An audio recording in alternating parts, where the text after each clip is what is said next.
মাটির গন্ধে ভরা গ্রামের গল্পে সেরা। তো চলো বন্ধুরা, আজকে আমি আমার মায়ের রান্না আর রাখালির কিছু দৃশ্য তোমাদের সামনে তুলে ধরার চেষ্টা করব। তো চলো আজকের ব্লগটি শুরু করা যাক। আজ সকালবেলাতে ঘর থেকে বেরোতেই দেখি আকাশ ভরা মেঘ রয়েছে, টিপ টিপ করে বৃষ্টি নামছে। গ্রামে বৃষ্টির একটা আলাদাই অনুভূতি, হাওয়াটা একদম ঠান্ডা ঠান্ডা, মাটির গন্ধে মন ভরে যাচ্ছে। এমন আবহাওয়া সকালে শুরু হলে দিনটা যে অন্যরকম হয়ে যায়।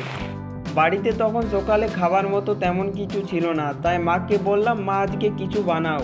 মা বলল, তোদের কাকুর ঘরে ফ্রিজে আমি মোল রেখে দিয়ে এসেছি, তুই নিয়ে আয়। আমি জলদি জলদি আর দেরি না করে নিয়ে চলে আসি।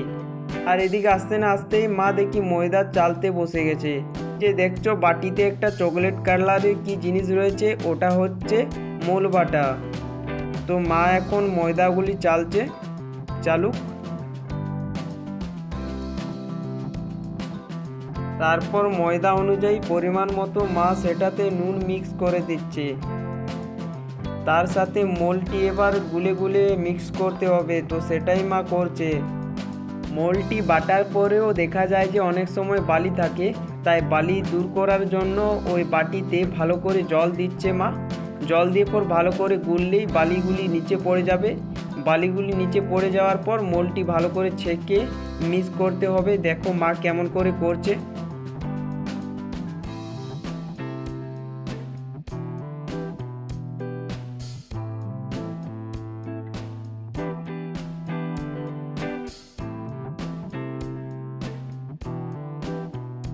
এবার মায়ের ময়দাটিকে ভালো করে ঠাসা হয়ে গেছে, তো এই ময়দার ডেলিটিকে ভালো করে অনেকগুলো ছোট ছোট পিস করে কেটে নেবে, হাতেই কাটতে হবে।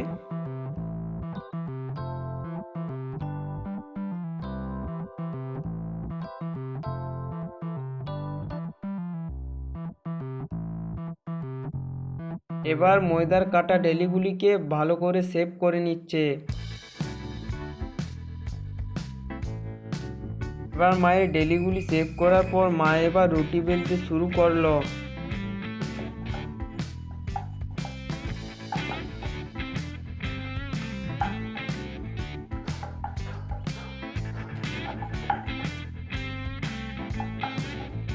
মাকে বলছিলাম, আমাকে একবার দাও, আমি একবার রুটিটি বেলে দেখি কেমন সুন্দর শেপ করতে পারি।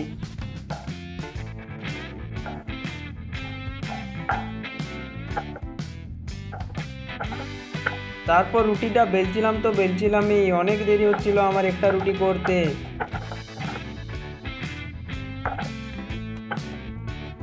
এবার তোমরাই দেখো আমি রুটিটিকে কেমন আকার দিতে পেরেছি, পুরো হীরের মতো।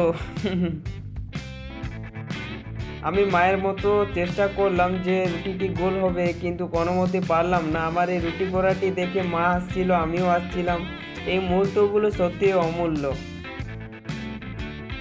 এবার মায়ের রুটিগুলিকে বেলা হয়ে গেছে, এই রুটিগুলিকে আমি নিয়ে উনুন সালে যাব। সেখানে ঠাকুমা এই রুটিগুলিকে সেঁকে দেবে একটা একটা করে। ঠাকুমা আগের থেকে উনুনে আগুন জ্বালিয়ে উনুনে তাওয়া বস করিয়ে আগের থেকে রেডি করে রেখেছিল। গ্রামের উনুনের রুটি একেবারে অন্যরকম স্বাদ দেয়। তোমরা দেখো আমার ঠাকুমা কেমনভাবে রুটিগুলি করছে, দেখতে থাকো সবাই।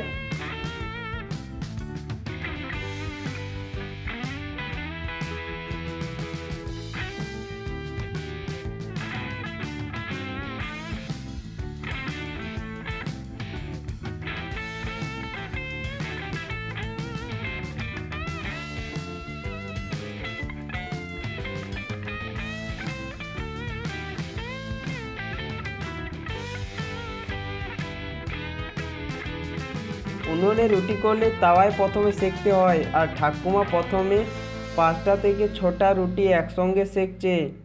তারপর তাওয়ায় এই রুটিগুলি সেঁকা হয়ে যাওয়ার পর তাওয়াটি নামিয়ে দেবে।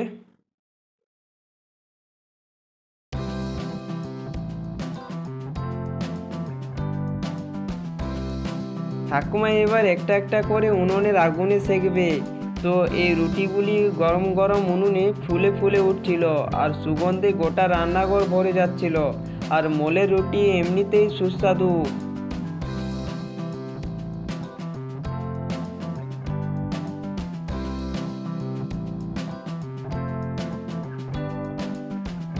চলো এবার মোলে রুটি তো করা হলো, এবার তোমাদের খেয়ে দেখাই চলো।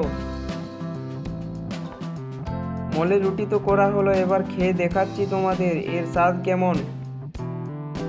মোলে রুটিটি খেয়ে আমি বুঝলাম ভালোই লাগছিল। তো আমাদের আগের দিন মোল বাটাটি ফ্রিজে রাখা ছিল, তাই এটা যদি টাটকা মোল বাটা দিয়ে করা হতো তবে আরও স্বাদ বাড়তো। আজকে আর জলখাবারে মুড়ি খাবো না, আজকে রুটি আর দুধ খাবো। তো এই খাবারটি খেয়ে আজকে রাখালি কাজে যেতে হবে। কিছুদিন ধরে আমি রাখালি কাজে যেতে পারছিলাম না, কারণ পরীক্ষা ছিল, তাই বাবা যাচ্ছিল ছাগল চড়াতে। কিন্তু আজ আমি সময় পেয়েছি, তাই ছাগলগুলো নিয়ে বনে চলে গেলাম। ছাগলগুলি এই জায়গাতে চড়বে, আর দেখতে পাচ্ছ এখানে চড়বে, তো এখানে চড়ছে। আর আমি ঠিক এই গাছটির এইখানে বসে থাকবো।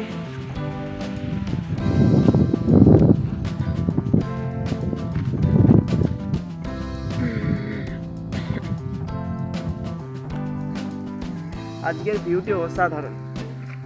ছাগল গরু চড়াতে এলে আমার অসুবিধা তেমন একটা হয় না, খুব আরামদায়ক, কারণ এখানে গাছের ছাওয়ায় বসে থাকি, এদিকে মনোরম পুরো ঠান্ডা ঠান্ডা বাতাস বইছে, আর কি চারিদিকে সবুজ প্রকৃতি, আর কি চাই। মন ভালো করার জন্য এটার থেকে আর ভালো কি হতে পারে, তোমরাই বলো। হঠাৎ দেখি একটা আমাদের ছাগল আমার কাছে চলে এলো, আমার পা এবং হাত পাগুলি চাটতে লাগলো। আমিও তাকে আদর করতে লাগলাম। তো গ্রামের জীবনে এমন ছোট ছোট মুহূর্তে আসল আনন্দ। আর এই পশু পাখিকে যত আদর করবে তারা তত বন্ধুপ্রিয় হবে। চলো এবার বাড়ি ফিরবো। এবার বাড়ি ফিরে আমি আর দাদা আজকে একসঙ্গে ভাত খেলাম। মেনুতে ছিল অনেক ধরনের সুস্বাদু জিনিস। এভাবেই আমার দিনটা শুরু হলো, সাধারণ কিন্তু ভরপুর ভালোবাসা আর আনন্দে ভরা। ভিডিওটা যদি ভালো লেগে থাকে তাহলে একটা লাইক, কমেন্ট আর চ্যানেলটাকে সাবস্ক্রাইব করে দিও। দেখা হবে পরের ভিডিওতে। আজকে 8:30টার সময় লাইভে আসবো, তো সবাই চলে আসো।